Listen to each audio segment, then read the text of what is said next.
രാഹുൽ ഒരു പോസ്റ്റ് വായിക്കാം. പാനിപ്പൂരി മാത്രം വിറ്റ് ഒരു വർഷം നേടിയത് 40 ലക്ഷത്തിന് മുകളിൽ.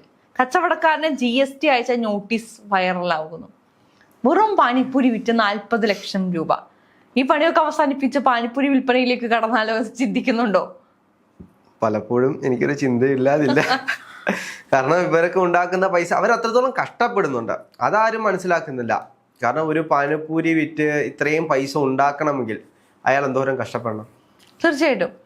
പക്ഷെ ഞാൻ ഈ ഇടയ്ക്ക് ഇതുമായി ബന്ധപ്പെട്ട് പറയാം, ഞാനൊരു റീല് കണ്ടു. ഇന്നലെ ഞാനൊരു റീല് കണ്ടു. അതിലൊരു ചെക്കൻ, ഒരു MBA ഗ്രാജുവേറ്റ് ആണ് പുള്ളി. അപ്പൊ പുള്ളി ചായക്കട നടത്തുന്നതാണ്. അപ്പൊ വെച്ചാൽ പുള്ളി ഒരു ചായക്കട, ഒരു ദിവസം ഒരു ചായക്ക് 20 രൂപ നിരക്കിലാണ് അയാൾ ചായ കൊടുക്കുന്നത്. അങ്ങനെ ഒരു ദിവസം അയാൾ വിൽക്കുന്നത് 700 എത്രയോ ചായയാണ്. അതിൽ നിന്ന് അദ്ദേഹത്തിന് ഒരു ദിവസം ഉണ്ടാവുന്ന വരുമാനം 14,000 രൂപ. ചായ മാത്രം വിറ്റ്, വെറും ചായ മാത്രം. ചായയുടെ കോസ്റ്റ് എല്ലാം പോയി കഴിഞ്ഞാൽ ഒരു 14,000 രൂപ 7,000 രൂപ ഉണ്ട് ഒരു ദിവസം. അതെ. അപ്പൊ ഒരു മാസത്തെ വരുമാനം എന്താണ്? 2,40,000 മുകളിൽ, അല്ലെങ്കിൽ 2,00,000 സംതിങ്ങിലേക്ക് എത്തും എന്നുള്ളതാണ് ഒരു മാസത്തെ വരുമാനമാണത്. അത് 1,00,000 ഒരു മാസത്തെ വരുമാനം എന്ന് പറയാൻ കഴിയില്ല. കാരണം എന്ന് വെച്ചാൽ അതിനകത്ത് എക്സ്പെൻസ് പോകുമല്ലോ. ഇപ്പം വേറെ ആരെങ്കിലും ഉണ്ടെങ്കിൽ അവർക്ക് പൈസ കൊടുക്കണം. ഇല്ല, നമ്മൾ ഒറ്റയ്ക്ക് ഒരു ചായക്കട നടത്തുന്ന കാര്യം ഒന്ന് ആലോചിച്ച് നോക്കി. ഒറ്റയ്ക്കാണെങ്കിൽ ഓക്കെ അല്ലേ? പിന്നെ സ്ഥലത്തിന് കൊടുക്കേണ്ട പൈസ. ഓക്കെ. ഇപ്പൊ ഒരു ദിവസം 14,000 രൂപ എന്ന് നമ്മൾ പറഞ്ഞല്ലോ, അതിൽ 7,000 രൂപയെ നമ്മൾ കണക്കാക്കിയിട്ടുള്ളൂ. 7,000 രൂപയ്ക്ക് ചായപ്പൊടി വാങ്ങേണ്ട ആവശ്യകത ഉണ്ടാവില്ലായിരിക്കും 700 ചായകൾക്ക്. ചായയും പാലിന്റെയും കോസ്റ്റ് ഇപ്പൊ എത്ര കൂടി പോയ 3,000-4,000 7,000 രൂപ കോസ്റ്റ് പോകും. അപ്പൊ എല്ലാ കോസ്റ്റും ബാക്കി 7,000 രൂപ. അപ്പം സ്ഥലം ഉണ്ടെങ്കിൽ ആ സ്ഥലത്തിന് കൊടുക്കണം. 5,000 രൂപ ഒരു ദിവസത്തെ വരുമാനമായിരിക്കട്ടെ. അല്ല, ഒരു 10,000 രൂപ അല്ലെങ്കിൽ ഒരു 30,000 രൂപ റെന്റ് പോയി കഴിഞ്ഞാലും 2 ലക്ഷത്തിന് അടുത്തുണ്ട് വരുമാനം എന്ന് പറയുന്നത്. അപ്പൊ നമ്മള് ചായക്കടയും തുടങ്ങിയാലോ ആലോചിക്കേണ്ടിയിരിക്കുന്നു എന്നുള്ളതാണ്. ഇത്തരത്തിൽ ഒരുപാട് പേര് ഇപ്പൊ ട്രെൻഡിങ്ങിലാവുന്നുണ്ടെന്നുള്ളത്. കാരണം 2 പെൺകുട്ടികൾ ഏതൊരു പാനിപ്പൂരി വിൽക്കുന്ന ചേട്ടന്റെ അടുത്ത് പോയിട്ട്, ചേട്ടാ എത്ര രൂപ മാസം വരുമാനം ഉണ്ടാവും? ഒരു 30 ലൈക്ക് 3,000 രൂപയാണോ? അല്ല, 30,000 രൂപ ഒരു ദിവസം. അത്ര കൂളായിട്ട് സംസാരിക്കുന്ന ഒരുപാട് പേരുണ്ട്. ബാങ്ക് ബാലൻസ് ഒക്കെ നോക്കുമ്പോ ലക്ഷങ്ങളാണ് ഇവരുടെ കയ്യിൽ. ആലോചിച്ചു, ഒരു പാനിപ്പൂരി വിൽക്കാൻ പോവാം. ഒരു പാനിപ്പൂരിക്ക് 50 രൂപ വെച്ച് ഡെയിലി ഒരു 100 എണ്ണം വിറ്റ് കഴിഞ്ഞാൽ എത്ര? 5,000 രൂപ. അതെ. അവർക്ക് പാനിപ്പൂരി മൊത്തം ആ സാധനം എടുക്കാൻ വേണ്ടിയിട്ട് ചിലവാകുന്ന തുക ചിലപ്പോൾ 1,000-2,000 രൂപ ആയിരിക്കും. ബാക്കി 3,000 രൂപ അവരുടെ ലാഭമാണ്. അതെ, തീർച്ചയായിട്ടും. കാരണം ഇന്നത്തെ കാലത്ത് പഠിക്കരുത് എന്നുള്ളൊരു സന്ദേശമല്ല, പക്ഷെ പഠിക്കുന്നതിനേക്കാൾ കൂടുതൽ സ്മാർട്ട് വർക്കാണ് നമ്മുടെ നാട്ടിൽ വർക്കാവുന്നത് എന്നുള്ളതാണ്. ഇപ്പൊ നമ്മൾ കഴിഞ്ഞ ദിവസം തൊപ്പിയെ കുറിച്ച് സംസാരിച്ചു. തൊപ്പി എന്താണ് പഠിച്ചിട്ടുള്ളത്? ഇവിടെ നമ്മൾ പഠിക്കാൻ വേണ്ടി കോളേജിന്റെ ഫീസായി 2 ലക്ഷം 3 ലക്ഷം രൂപയ്ക്ക് കൊടുത്തിട്ടാണ് പിള്ളേർ പഠിക്കുന്നത്. 2 ലക്ഷം 3 ലക്ഷം രൂപയൊന്നും അല്ല, ഒരു വർഷത്തെ കാര്യമാണ് ഞാൻ പറയുന്നത്. ഒരു എഞ്ചിനീയർ അല്ലെങ്കിൽ ഡോക്ടർ ആവാൻ പഠിക്കാൻ പോകുന്നതിന് എത്ര രൂപ വേണം? സെം ഫീസ് തന്നെ നല്ലൊരു തുക വേണം. പിന്നെ ഇവരുടെ ഫുഡ്, പിന്നെ അക്കോമഡേഷൻ, പിന്നെ അവർക്ക് ഇടയ്ക്കിടയ്ക്ക് ഒരു നല്ലാത്ത ഫീസുകൾ, പിന്നെ ഇവരുടെ ടിപ്പ്, കൊച്ചു ചിലവർക്കും ഉണ്ടാവുമല്ലോ, കറങ്ങാൻ പോക്കും, അത് അങ്ങനെ. ഒരു MBBS ആയിട്ട് പഠിച്ചിറങ്ങണമെങ്കിൽ തന്നെ ഒരു 10 ലക്ഷം രൂപ 20 ലക്ഷം രൂപ മുടക്കുന്ന സമ്പ്രദായം. ഒരു ബിടെക്കിന് തന്നെ എന്തായാലും 10 ലക്ഷം എന്തായാലും വേണ്ടി വരും എന്നുള്ളതാണ്. പക്ഷെ ഇവർക്ക് കിട്ടുന്ന സാലറിയാണ് അവിടെ നമ്മൾ സംസാരിക്കുന്നത്. കാരണം 15 രൂപ അല്ലെങ്കിൽ 15 രൂപയാണ് ഏറ്റവും 15 10 രൂപയ്ക്കൊക്കെ വർക്ക് ചെയ്യുന്ന എഞ്ചിനീയർമാരെ നമുക്ക് അറിയാൻ പറ്റും. സോഫ്റ്റ്വെയർ കമ്പനി 7,000 രൂപയ്ക്ക് ജോലി ചെയ്തിരുന്നവരുണ്ട്. അതും വലിയ വലിയ കമ്പനികളിൽ ട്രെയിനിയൊക്കെ ആയിട്ട് 7,000-10,000 ഒക്കെയാണ് ഇവരൊരു സ്റ്റാർട്ടിങ് സാലറി വരുന്നത്.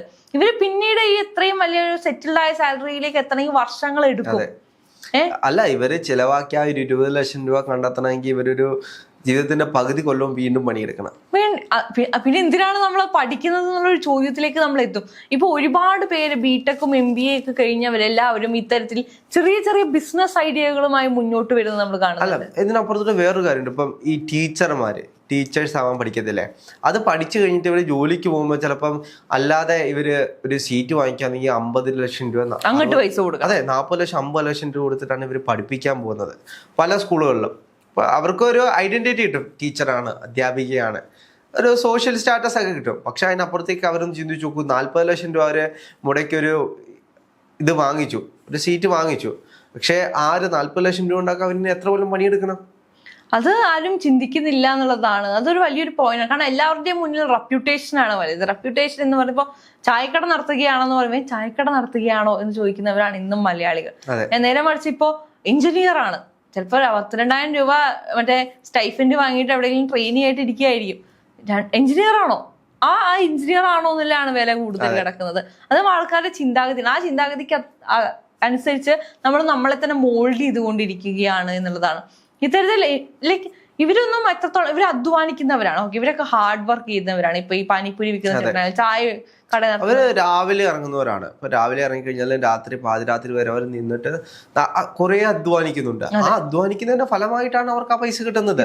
പക്ഷെ അത് നമ്മൾ മാതൃകയാക്കേണ്ടതാണ് എന്നുള്ളതാണ്. കൃത്യമായി നമ്മൾ ഹാർഡ് വർക്കിനൊപ്പം സ്മാർട്ട് വർക്ക് ചെയ്യുമ്പോൾ കിട്ടുന്ന റവന്യൂ എന്ന് പറയുന്നത് എനിക്ക് തോന്നുന്നു ഇനി വരുന്ന കാലങ്ങളിൽ എല്ലാവരും ഒരുപാട് പേര് അതിലേക്കൊക്കെ ചേഞ്ച് ആയി പോകും.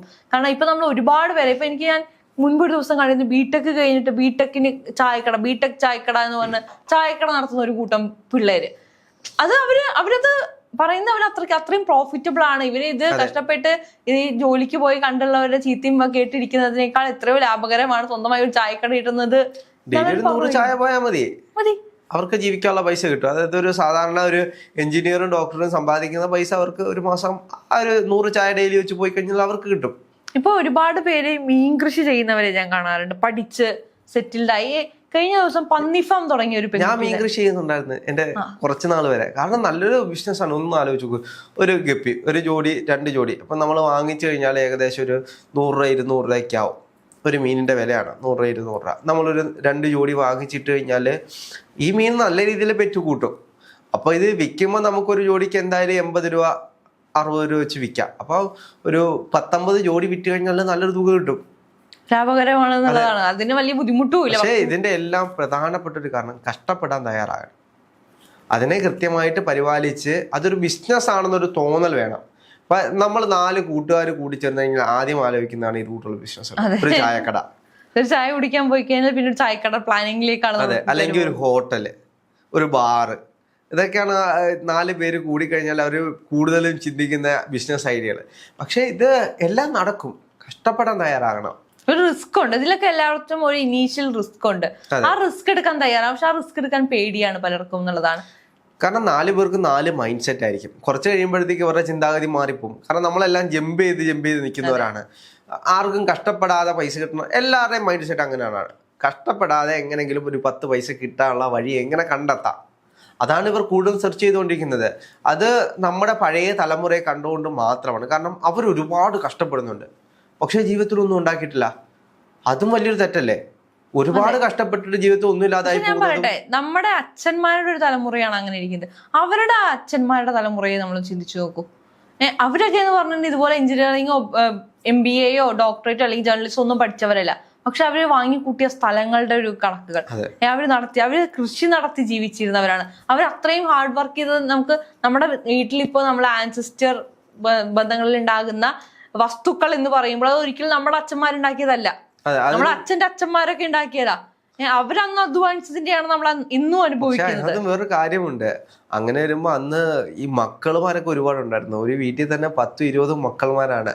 ആകെ കൃഷി ചെയ്തിട്ടായിരിക്കും ജീവിക്കുന്നത്. അപ്പൊ കഴിക്കാനുള്ള വക അങ്ങനെ എങ്ങനെയും ഉണ്ടാക്കും. പക്ഷെ ഈ 10 മക്കൾക്കും കൂടെ വീതിച്ചു കൊടുക്കുമ്പോഴത്തേക്കും ഒറ്റ തലമുറ 10 മക്കൾക്ക് കൊടുക്കാനുള്ളത് അവരുണ്ടാക്കി എന്നുള്ളതാണ്. പിന്നെ പല വീടുകളിലും അന്ന് 5000 രൂപയ്ക്കും 1000 രൂപയ്ക്കും ഒക്കെയാണ് വസ്തുക്കളൊക്കെ വിറ്റുപോയത്. അപ്പൊ ഞങ്ങൾ അന്നത്തെ 5000 ആണെന്നുള്ളതും കൂടി നമ്മൾ ആലോചിക്കണം. ഇന്നത്തെ 5000 അല്ല. അത് അവരതിന് തയ്യാറായിരുന്നു, ആ റിസ്ക് എടുക്കാൻ അവർ തയ്യാറായിരുന്നു. അല്ലെങ്കിൽ ആ ഒരു ഹാർഡ് വർക്കിന് സ്വന്തം ഇപ്പൊ എന്റെ അച്ഛമ്മയൊക്കെ പണ്ട് പറയണെങ്കിൽ വീട്ടിൽ തോട്ടമുണ്ട്. അച്ഛമ്മയൊക്കെ പറയണ കേട്ടിട്ടുണ്ടെങ്കിൽ അച്ഛമ്മയാണ് അത്രയും 1 ഏക്കർ ഉണ്ടാകുന്ന തോട്ടത്തിൽ മൊത്തം വെള്ളം നനച്ചിരുന്നത് അച്ഛമ്മയാണ്. ഇന്നത്തെ കാലത്ത് ഇപ്പൊ ഞാൻ ഇറങ്ങിത്തിരിക്കില്ല, ഞാൻ നനയ്ക്കാം എന്ന് പറഞ്ഞ് ഞാൻ പോകത്തില്ല.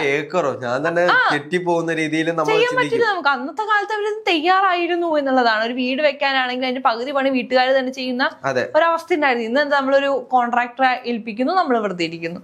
ഒരു കല്യാണം വെറുതെ ഇരുന്ന് പൈസ കണ്ടു. യെസ്, അതാണ് നമ്മുടെ നമ്മളിപ്പോ സ്പെൻഡിങ് കൂടുതലാക്കുകയും നമ്മുടെ കായികമായത് കുറയ്ക്കാനും നമ്മൾ ഇപ്പൊ കല്യാണങ്ങൾ.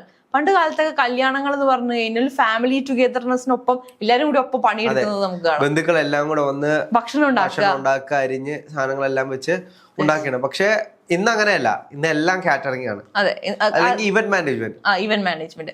അതിനവര് കണ്ടെത്തുന്ന സമയം എല്ലാവർക്കും കൂടി ഇരുന്ന് വർത്താനം പറയാനുള്ള സമയം ലഭിക്കും. പക്ഷെ അവിടെ എവിടെയാണ് ആരെങ്കിലും വർത്താനം പറയുന്നതെന്ന് മറ്റൊരു ചോദ്യമാണ്. പക്ഷെ ഞാൻ കല്യാണത്തിനൊക്കെ ചെല്ലുമ്പോ ഏറ്റവും കൂടുതൽ ആളുകൾ ഇങ്ങനെ ഓടി നടക്കുമായിരിക്കും, ഒന്നും ചെയ്യാനില്ല, പക്ഷെ വെറുതെ ഇങ്ങനെ ഓടി നടക്കുന്ന കുറെ പേരുണ്ടാവും. പക്ഷെ എനിക്ക് തോന്നുന്നു ഒരുപാട് പേരെ കാണുന്നതായിരിക്കാം. പണ്ടൊക്കെ നമ്മള് എപ്പോഴും എല്ലാവരെയും കാണുമായിരുന്നു, കുറച്ചുകൂടി ഫാമിലി ടൈം ഒക്കെ ഉണ്ടായിരുന്നു. പക്ഷെ ഇന്നത്തെ കാലത്ത് ഫാമിലി ടൈം ഒക്കെ വളരെ കുറവാണ്.